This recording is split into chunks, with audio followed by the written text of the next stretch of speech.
Good evening.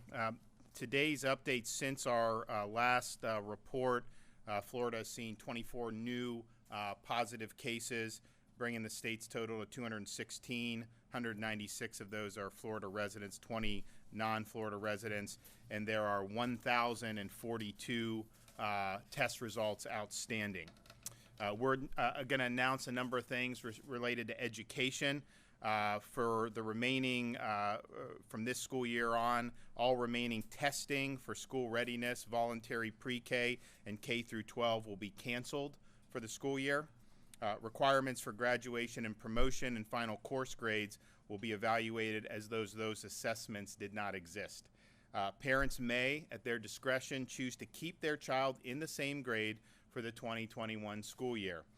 K through 12 grades will not be calculated for 2019-2020, and schools in turnaround may continue their current status next year to avoid disruption to school leadership and operations. Commissioner Corcoran may reduce required K through 12 instructional hours as necessary to accommodate for closures, as we've seen. All school readiness, voluntary pre-K, public K through 12, private scholarship programs, career and technical centers, and state college programs will be fully funded as though there was no disruption. For the next 120 days, the deadline will be tolled for any teachers who have to take tests, and in addition, all the fees for any test takers will be waived. The department and K through 12 school districts are instructed to redirect unspent 2019-2020 funds from various allocations to help low-income students purchase digital devices and establish internet services so that they can engage in remote instruction. In order to facilitate the remote connection between teachers and students, K through 12 school districts are further permitted to redirect unspent Title II funds to help low-income students purchase digital devices and establish internet service. K through 12 school districts are permitted to redirect unspent 2019-2020 funds from the safe schools and mental health allocations to virtual and telephonic mental health counseling services for students that need emotional support due to the outbreak of COVID-19. To support students with identified IEP-related services who may have a disruption in services, school districts are given flexibility for the remainder of the school year to provide alternative services or delay services until later in the summer months in coordination with the students' parents and IEP team. Today I spoke with Senator Rubio about some of the economic relief that they're working on in Washington, and I think he and I agree that there's going to be a need for immediate relief for a lot of people that are going to be dislocated by the economic effects of the COVID-19 virus. So I know that there was a bill passing the House. He indicated to me the Senate is going to do a lot more, whether that's adding that on or doing a third bill. But we understand throughout our state that we're going to have people who've probably already, but certainly in the near future, that will be impacted by mitigation efforts that's undergoing, not just in Florida, but nationwide. The numbers on Monday for Florida's unemployment was 2.8%. We had a great year leading up to that point. And I think a lot of things were going great with the economy. This is an external factor, that is going to cause problems. And so we at the Florida Department of Economic Opportunity, they stand ready, Director Lawson, to help those Floridians who are going to need reemployment assistance. If you have been negatively impacted as a result of the mitigation efforts in Florida to stop the spread of COVID-19, you may be eligible for reemployment assistance. And so if you are ordered to self-isolate by a medical professional, government agency, if you're laid off or sent home without pay for an extended period by your employer because of COVID-19 concerns, or if you're caring for an immediate family member who's diagnosed COVID-19. So we encourage any Floridian whose employment has been negatively impacted as a result of COVID-19 to visit floridajobs.org and click on Reemployment Assistance Service Center to learn more about the program and to watch a short video on how to apply. I also want to just commend, we have a number of businesses throughout the state who have stepped up to help some of the folks who need assistance. Florida Power and Light suspended service cutoffs over overdue bills, given the epidemic. And then their parent company, NextEra Energy, committed $1.5 million in COVID-19 emergency assistance for the most vulnerable individuals and communities throughout the country. We also have suspension of disconnections from Duke and TECO, Tampa Electric, which we appreciate. Uber is waiving delivery fees on all orders from independent restaurants across the U.S. and Canada, and they're delivering free meals to healthcare workers and first responders amidst the crisis. So we appreciate everybody who's stepping up. I know there's a lot more who are doing it, and we want to continue to see that. I want to make clear, because it's been said a number of times recently about who qualifies for COVID-19 testing. It's true. When this first started, the CDC was looking for travel to China, looking connections with that. But here's where we're at now. I mean, if you are elderly, 65 or plus, and you have symptoms of COVID-19, regardless of where you've traveled, who you've interacted with, you are eligible to be tested. If you're somebody, regardless of age, that has an underlying medical condition and you have symptoms of COVID-19, you are absolutely eligible to be tested. If you're somebody, regardless of any travel or interactions, that has been hospitalized with pneumonia or an unknown cause, you are eligible to be tested for COVID-19. Now, we've done a lot to expand the testing capability. We're going to be doing more. We're going to hopefully work on the Broward thing very soon, have an announcement there. We're also working some other places up in the state that need some assistance. Jared has a lot of the materials. We did send 100 test kits through both the health departments and hospitals and private labs. That's enough to do about 250,000 tests. The way this is, you need the swabs and everything else, so we have more of those that are coming, I think, pretty soon tonight. So we're going to have capacity, but certainly if you're in one of those groups, it's not going to be a question about any type of limited guidance. You are absolutely eligible. We want you to have access to that, and we want you to be able to do it free of charge. So it's very important that that message gets out. We will be hopefully making an announcement about the opening of the Broward drive-through testing that we're working on in conjunction with Memorial Health and the Florida National Guard, and I think that could be a positive development. So with that, I'm happy to take some questions. Governor, there are a couple of deaths being reported through social media and through officials, but your office has not, or the Department of Health has not confirmed possibly 2 additional deaths at a assisted living facility? So we did report the 1 death today. There is another individual, I believe, in the same assisted living facility who also died but has not yet tested positive. If they do test positive, then obviously that will be reported. But this was an individual that had been hospitalized with some serious issues anyways. So we'll await that and then be able to put it out.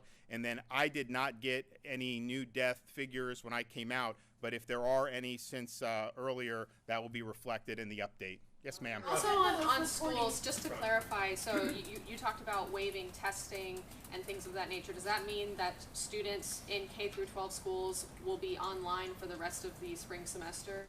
I don't know it means that for sure, but I think we're viewing it as, let's say that this thing is arrested and things get better into April, maybe kids are back. I think it's our position, Richard and myself, that we're not going to then ramp up to do the testing. So that'll be true whether it's virtual or whether they're back in school.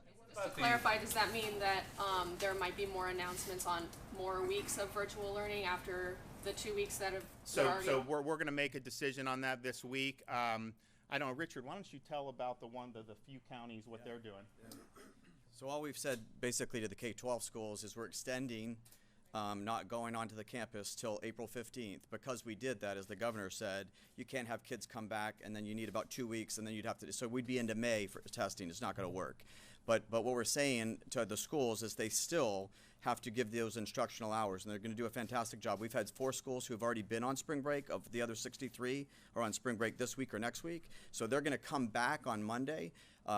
Most of the K-5 kids, they're going to do all kinds of innovative. They're using the bus drivers to have drop-off points, just like with the food, for instructions for bi-weekly. On the 6 through 12, almost all of them have devices, or they have money now that they can spend for devices for low-income kids and internet access. So all the 6-12 will be virtual. No, and then as the other schools come online, because they have the spring break and the 1 week off that ends in March, as those come on through April 15th, all schools will be doing similarly as being done by Duval, Sumter, Collier, and Union are already doing it and are up and ready to run on Monday.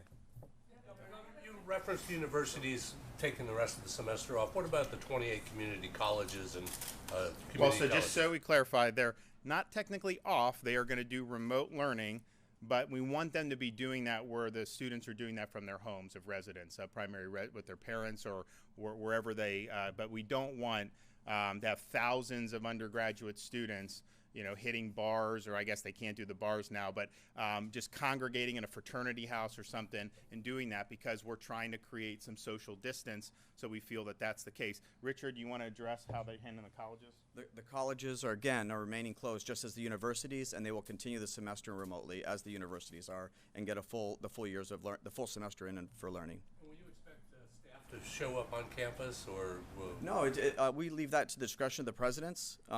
They run the university, but generally speaking, even the professors are doing it by remote access. Governor, about the federal stimulus, and talking with Senator Rubio, perhaps also the White House, any asks that you had specifically to Florida? Any things that you would want in there to help out? What I want is immediate relief for people dislocated. There's all these great ideas people talk about of, like, initially the House wanted to do a program through the Social Security Administration for sick leave. And I'm just thinking to myself, have you ever dealt with the federal government? They get the sick leave in December, and that is not what's going to make the difference. You're going to have people who are living paycheck to paycheck, who were involved with industries that were doing very well, and they were gainfully employed, and they're all of a sudden not going to have a job. And we hope that that's a short-term thing. But I can tell you, if you can get money into the hands of folks, and I do think some of these small businesses, so Senator Rubio and I talked about, we did $50 million for the bridge loan here. They're looking to do something even more significant, which I think will be very, very important. I mean, this is so much different than some of the other kind of crises we've seen. In 2008, you had a lot of people that made a lot of bad decisions, and then they ended up getting money on the back end, even though they made the bad decisions. Here, you have people who were doing a good job, and a lot of these folks were doing well, and you have an external event that does something. So if you're a small business, what you don't want is you to go under and have no chance to make it through this when you didn't do anything wrong. And in fact, a lot of these folks are doing our unemployment rate was 2.8% here. A lot of people were doing a lot of great things. So relief, as much relief as we can get to get them past this period. I do believe that there's going to be pent-up demand. I mean, I think that people are already getting a little tired with with all the changes we've seen in society, and hopefully this doesn't go on for months and months. But I can just tell you, when we get on the back side of this, I think people are really going to want to get back to work. So I think immediate relief for the folks dislocated, and then help for those small businesses who have liquidity, who may have liquidity problems and have a real serious cash crunch. That's what we try to do with the corporate deferral for the taxes in state, and that's what we're trying to do with our bridge loan here. The federal government, obviously, they can bring some more resources to bear, so I'd encourage them to do it. Is there, quick follow-up, we all know that it's not the easiest to appropriate the money. I mean, Congress can say that here's the money, but actually appropriating it's another issue, and grants could take months to apply for. Well, that's why on this, they asked Mnuchin, hey, if you want to get cash in the hands, does that mean a millionaire would get it? And he's like, of course not. And I don't want a millionaire to get it. But the thing is, the minute you try to do all this, it makes it more complicated. So I'd say as simple as possible, get it to the people that need it. If by doing that, some people that don't need it get something, fine. I'll encourage them to donate it to charity. But it has got to be done quickly and simply. Otherwise, it's just not going to have the intended effect. Yes, sir. When did you first learn about this death at the Assisted Living Center in Broward? And can you walk us through how the state is responding to this right now? So I learned about it this morning because it happened overnight. So, well, I'll let the Surgeon General. I mean, they sent a team immediately, and yep. Yeah, thank you. We learned about it late last evening, and we immediately sent a strike force team out there from the Department of Health, which had the director of the county health department there, epidemiologists, infection control experts, nursing, representation from ACA, and representation from the facility. Then later in the evening, we actually had a call with the Center for Disease Control where they took information, and then had further follow-up this morning with CDC. I had a follow-up question on that. I know that local officials in Broward County were reporting 3 deaths, not the 2. Can you expand on that? Is that related? I know it's 2 at the one facility, but what about the 3rd? Yeah, we have 1 confirmed individual who passed from COVID-19, and all other individuals who have symptoms for that or passed away are being evaluated. Governor, on the people paycheck to paycheck, it's my understanding that Florida's max unemployment benefit per week is $275. It also has it's among the lowest. A little higher. What is it? It's 275. 275 still? Okay. Yep. And it has one of the lowest amount of max state paid level. I know the federal can get in. Is that something that should be looked at in light of the crisis we're about to have? I think we're going to look at everything. I mean, I think that we obviously have a role at the state to play, but I think that the federal government's got the might to be able to bring a real quick relief to bear. And I think most of the people up there now, I think, are thinking in that way. And I think you heard the president today. He had talked about the payroll tax cut. And he said, "Look, I like that, but I also understand." This is something that'll be over several months. Get something out quickly is something that makes a lot of sense. So I do think you're starting to see a convergence on that, and hopefully that'll be helpful. And then we have to look at what we're able to do to help as well. Sorry about that. I would like a follow-up to Sam's question. I think she said there may be 3 deaths at 2 different facilities, and I wasn't sure that was clearly explained.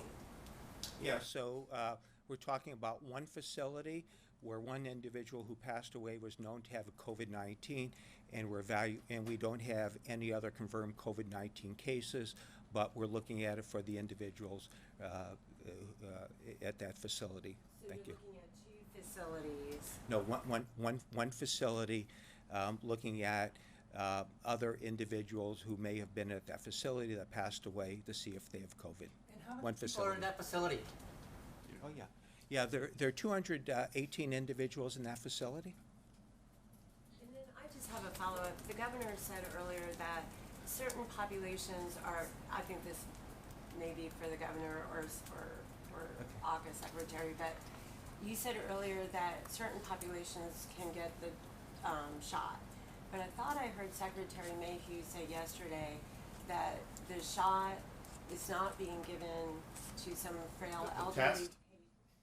I'm sorry, the test. Yeah. So no, I think what Secretary, she has said, we need to make this clear because I've been saying to people and saying it, but there's still, I think, some that are relying on kind of outdated guidance, and so that's one of the reasons why I wanted to come and say very clearly, all those individuals I enumerated qualify, and so while we have limited resources and a guy like me who's younger and doesn't have any symptoms, like I just shouldn't walk up and get a test. It's not a good use of resources. But when you have some of these folks with symptoms, you don't need to go in the travel history. You don't need to go in this or anything like that.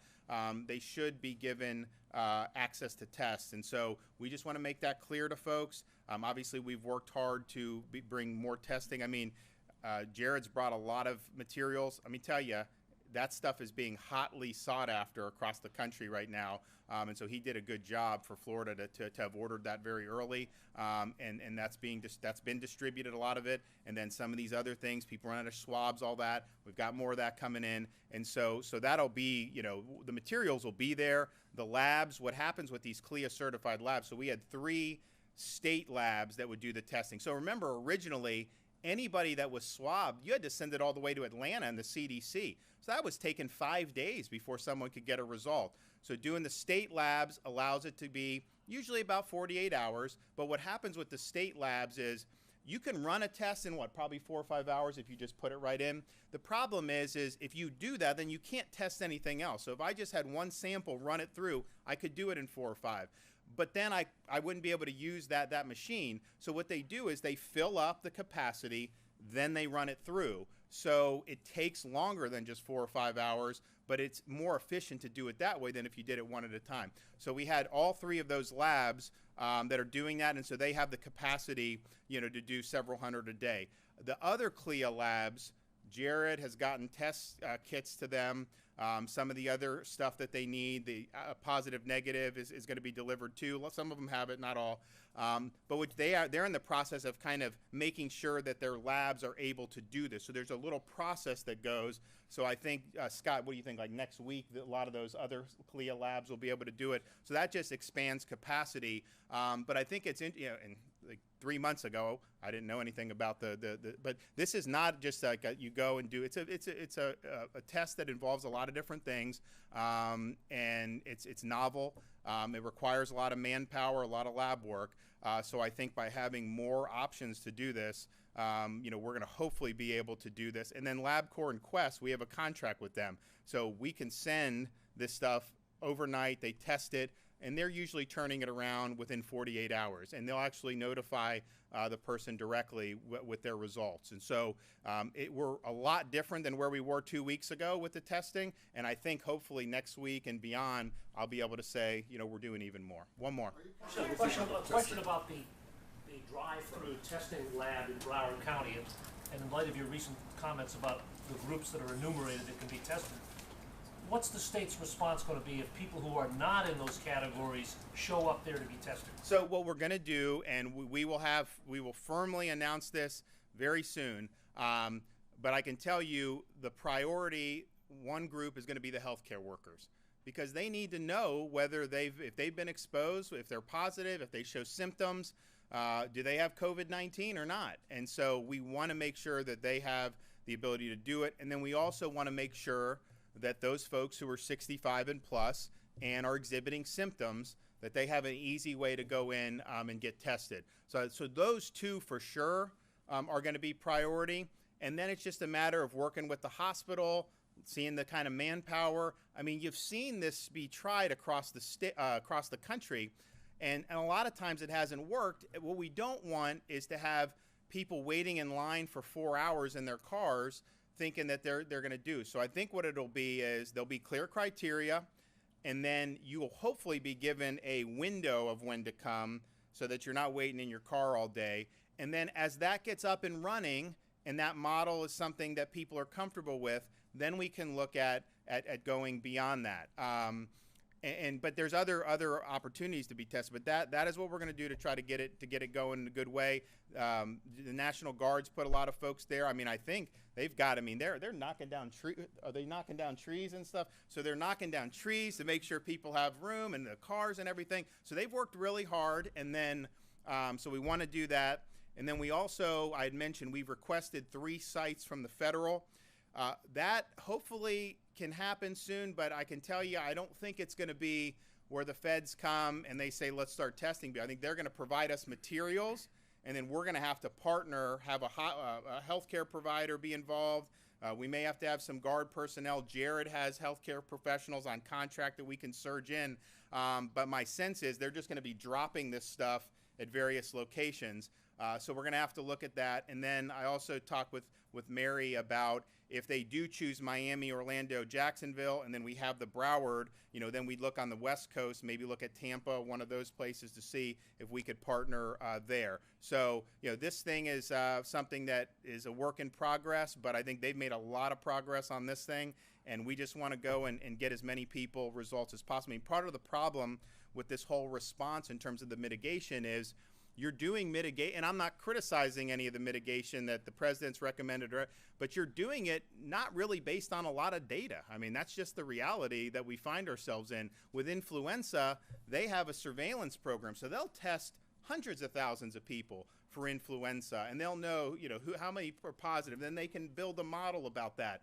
Here, you're relying on half-baked figures from China.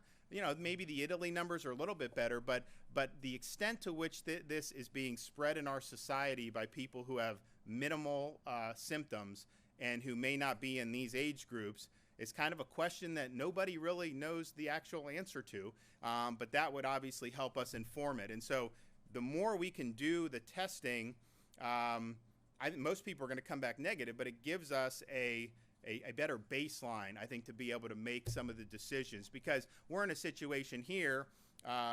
There's going to eventually be mitigation fatigue with the public, and you don't want to be doing mitigation in areas where it may not be required. And if you can isolate better because you have the data to do it, then you're in a position where I think you'll have more tools to be able to bring to it. So there's just a lot that's going to go into it, but I'm happy that we're going to finally be able to launch something this week, and we just want to keep working with folks, because I know a lot of people are really concerned. I mean, just roll back 3 weeks ago. I mean, we knew this Wuhan had broken out. You had seen some stuff, but just think how it's escalated and how concerned a lot of people are. And so we want to be able to help folks. And if there's folks that have these symptoms, particularly in those groups, we want to get them tested. So we'll have an update tomorrow. But thank you guys for coming out. Thank you.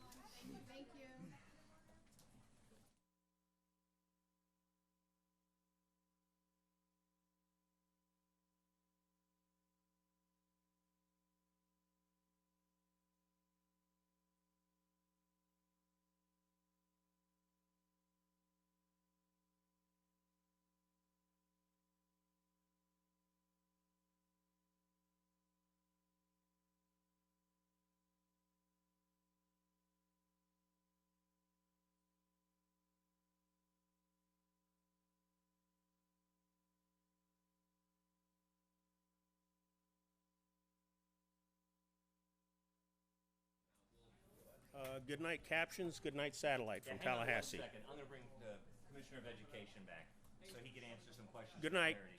clarity. Excuse, is this going up on satellite?